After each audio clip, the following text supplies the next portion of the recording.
देखा गया मोहन सरकार अब मंत्री विधायकों के बंगले के लिए पेड़ नहीं काटेगी।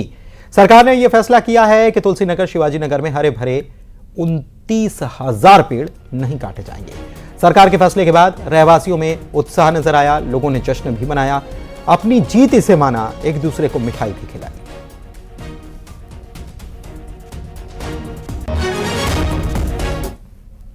शिवाजी नगर तुलसीनगर इलाके से पेड़ जो काटे जाने थे उसको लेकर आंदोलन चलाएगा और आंदोलन के बाद अब आप देख सकते हैं कि सरकार बैकफुट पर आई हो। सरकार ने अपना जो प्रस्ताव है वापस ले लिया है। देखिए रहवासियों में इतनी खुशी है कि मिठाई बांटी जा रही है, एक दूसरे को मिठाई भी खिलाई जा रही है। हमारे साथ मौजूद हैं गुड्डू चौहान जी।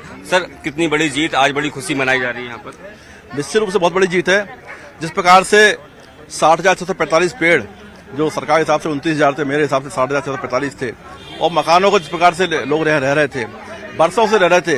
हमारी ये माता बहनें सब शादी होकर आई थी, इनके पहले के पेड़ हैं, इनके बाप दादाओं ने पेड़ लगाए थे और इनको पेड़ों को बच्चों की तरह इन लोगों ने पाला। तो आज इससे खुशी की बात है, सरकार ने जो फैसला लिया है वो स्वागत योग्य कदम है।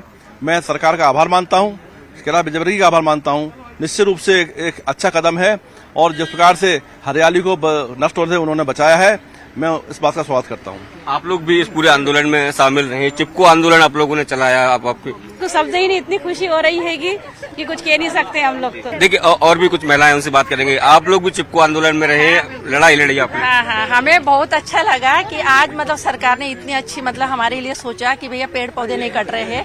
पेड़ पौधे कट जाते हैं तो पूरी सुंदरता ही चली जाती भोपाल की। हम बहुत बहुत आभार है, धन्यवाद देते हैं, बहुत अच्छा लगा। तो देखिए वो तमाम महिलाएं हैं जिन्होंने लगातार आंदोलन चलाया और आंदोलन के बाद आज वो लोग खुशी मना रहे हैं, कह रहे हैं कि उनकी जीत है और सरकार का आभार भी मान रहे हैं। कैमरामैन रजत तंवर के साथ शैलेंद्र सिंह, न्यूज़ 18 भोपाल।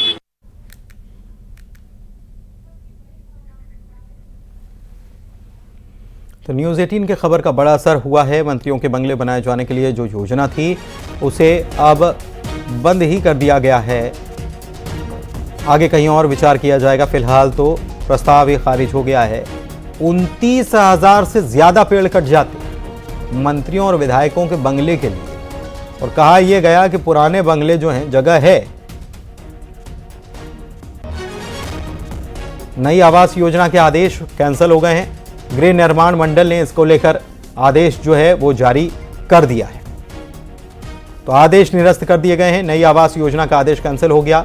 गृह निर्माण मंडल ने इसके आदेश जारी कर दिए हैं। 1250 आवास बनाने की योजना थी और 1250 आवास के लिए 29,000 से ज्यादा पेड़ काट दिए जाते, लेकिन अब इसको कैंसिल किया गया है। ऐसा आंदोलन अपने आप में मिसाल है। विकास होना चाहिए लेकिन पर्यावरण की कुर्बानी पर नहीं।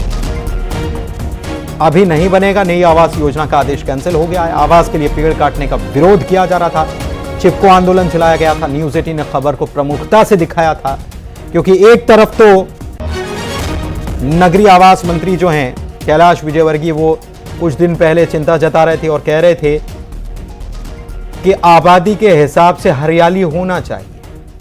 और इंदौर के बारे में उन्होंने बताया था कि बहुत बड़ी हरियाली की दरकार है और इसलिए 50 लाख पेड़ लगाने का लक्ष्य भी रखा गया।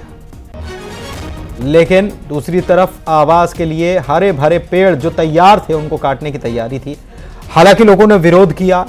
विरोध की बात सरकार के कानों तक पहुंची और सरकार ने अब नई आवास योजना का आदेश कैंसिल करवा दिया है।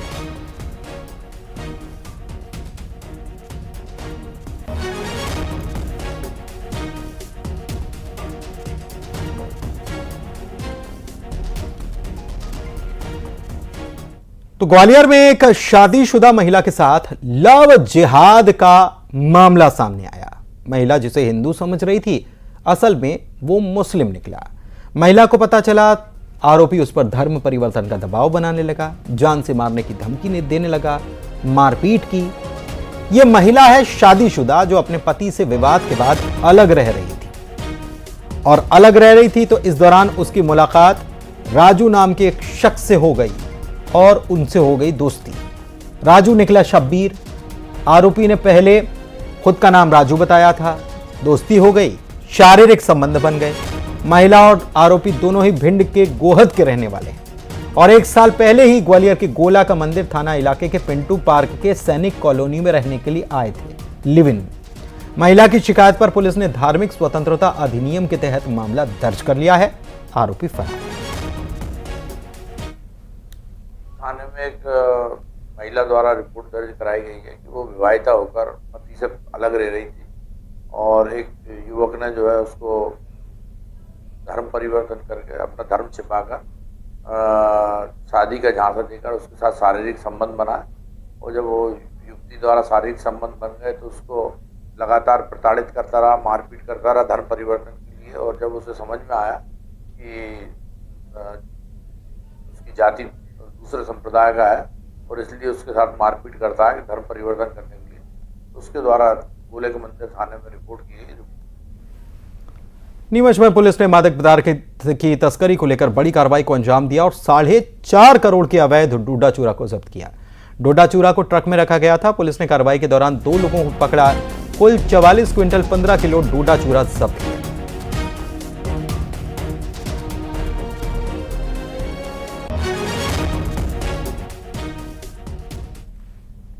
बात करेंगे गौवंश तस्करों की। मंडला में पुलिस और प्रशासन ने गौवंश तस्करों के खिलाफ बड़ी कार्रवाई की, लेकिन अब इस पर सियासत गर्मा गई। एक तरफ ओवैसी हैं जो कार्रवाई का विरोध कर रहे हैं और दूसरी तरफ उच्च शिक्षा मंत्री ओवैसी पर हमला बोल रहे हैं।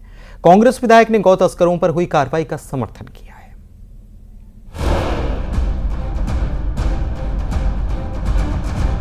मंडला में पुलिस ने गौ तस्करी के खिलाफ बड़ी कार्रवाई की है। जिले के नैनपुर थाना इलाके में भैंसबाई गांव में पुलिस और प्रशासन ने 11 आरोपियों के अवैध निर्माण को बुलडोजर चलाकर जमींदोज कर दिया। दरअसल पुलिस ने भैंसबाई गांव में दबिश दी थी। इस दौरान घरों की तलाशी के दौरान मृत गोवंश के अवशेष फिर से पुलिस ने जब्त किए थे। 11 आरोपियों के खिलाफ FIR दर्ज कर करीब 150 जीवित गोवंश को मुक्त कराया था। खुले में जिंदा मवेशी लगभग 150 के आसपास फैले हुए थे जमीन में। मोहल्ले के आजू बाजू कुछ बंधे थे। ये सब चीज़ों को देखा तो हमें भी लगा कि इतने तादाद में इनका मवेशी तो नहीं है कि सही में हकीकत वो न बताया फिर हमारे सामने भी कि हम ये काम करते हैं, हत्या किए हैं, गौ मारते, मांस बेचते हैं। मामले में अब सियासत गर्मा गई है। AIMIM नेता और हैदराबाद के सांसद असदुद्दीन ओवैसी ने बुलडोजर कार्रवाई पर सवाल उठाए हैं। उन्होंने इस कार्रवाई की तुलना मॉब लिंचिंग से की है। सोशल मीडिया प्लेटफॉर्म X पर ट्वीट करते हुए ओवैसी ने लिखा, जो काम पहले भीड़ करती थी वो काम अब सरकार कर रही है। उधर न्यूज 18 से खास बातचीत में उच्च शिक्षा मंत्री इंदर सिंह परमार ने ओवैसी के आरोपों पर पलटवार करते हुए कहा, पुलिस धर्म जाति देखकर काम नहीं करती, उन्हें अपने समाज के लोगों को समझाना चाहिए। पुलिस कार्रवाई करने जाती है, कोई भी अपराधी हो अपराधी को पकड़ना, धर्म देखती ना जाति देखती है। अब अधिकांश ऐसे अपराधों में मुसलमान ही क्यों मिलते हैं? उनको अपने समाज के लोगों को भी समझाना चाहिए कि भारत में आस्था का विषय है गौ माता, गाय, उसकी हत्या करने से उनको क्या मिलना है। एक यहाँ के समाज की भावना को ठेस पहुँचाने में हर जगह पर पकड़ाते हैं तो कौन पकड़ाते हैं, ये ओवैसी साहब को स्वयं विचार करना चाहिए। कांग्रेस विधायक चैन सिंह वरखड़े ने प्रशासन की कार्रवाई का समर्थन किया है। उन्होंने कहा, गौ तस्करी जैसे अपराधों के लिए कोई जगह नहीं है। जो भी इससे जुड़े हैं उनके खिलाफ निश्चित रूप से कार्रवाई होनी चाहिए। जिस तरीके से अभी 2 दिन पहले ये जो घटना सामने आई है, निश्चित उस पर प्रशासन को मैं धन्यवाद देना चाहूँगा। पुलिस प्रशासन और राजस्व सभी ने मिलकर जो ये कार्रवाई की है कि हमारे एक मंडला जिला जो शांत जिला है, जहाँ इन सब चीज़ों के लिए उचित स्थान नहीं है और जो भी अपराधी इनमें संलिप्त रहे हैं, निश्चित उनके खिलाफ कार्रवाई हो और इन पे प्रतिबंध लगे। पुलिस की ओर से आरोपियों से पूछताछ की जा रही है। बताया जा रहा है मामले में और भी खुलासे हो सकते हैं। मंडला से कृष्णा साहू, न्यूज 18।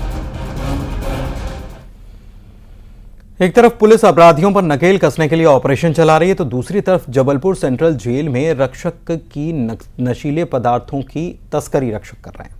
पुलिस प्रशासन ने अपने ही जवानों को नशीले पदार्थों के साथ पकड़ा भी है।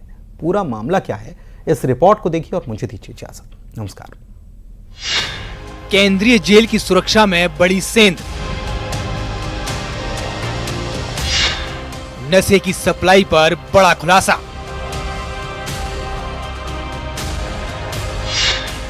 जेल में नशा सप्लाई का रेड कार्ड,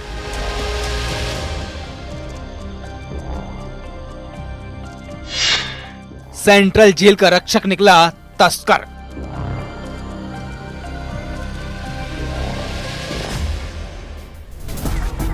जबलपुर की सेंट्रल जेल में धड़ल्ले से नशे की सप्लाई का मामला सामने आया है और ये काम कोई और नहीं बल्कि कैदियों की सुरक्षा में तैनात जेल प्रहरी ही कर रहे हैं। बताया जा रहा है कि जेल प्रशासन को लगातार शिकायतें मिल रही थी, जिसके बाद जेल प्रहरियों पर निगरानी बढ़ाई गई।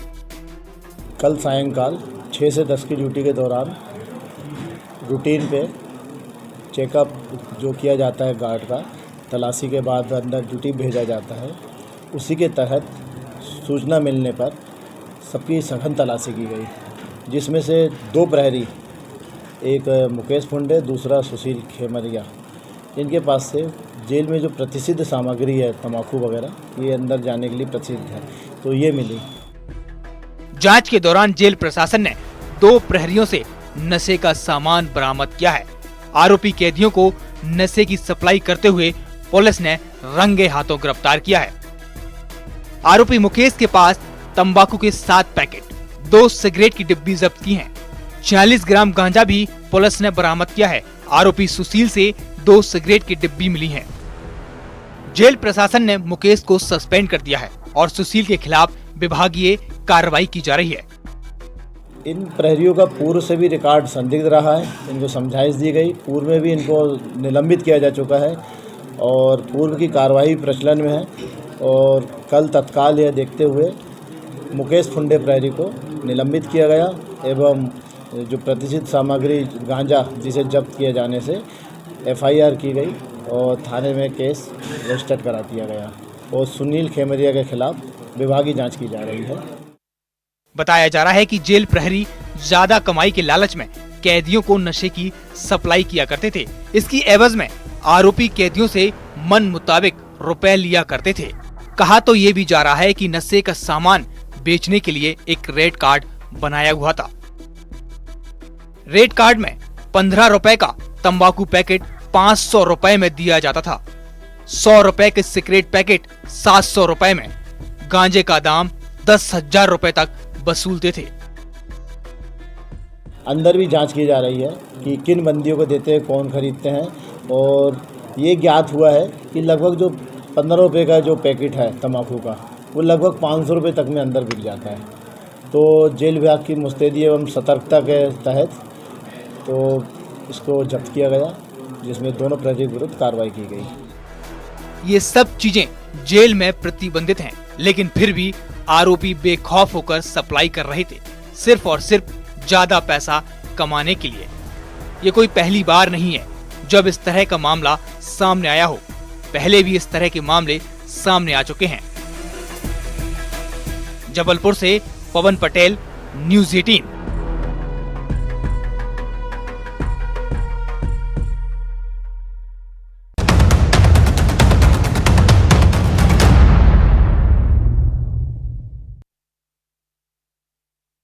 जायसवाल ने किया पौधरोपण।